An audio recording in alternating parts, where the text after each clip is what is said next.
Tired of Midjourney generating images that are oddly cropped or just not the right shape for your project?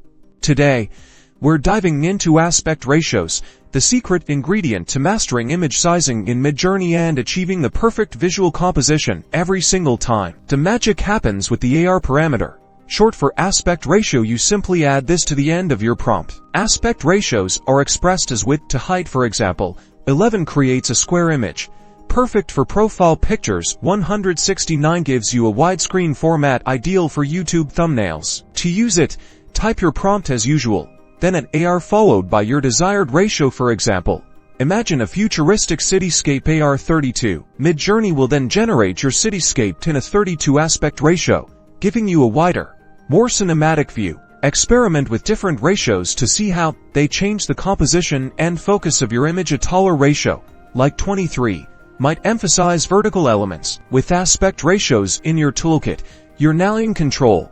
Unleash your creativity and craft the perfect image every single time.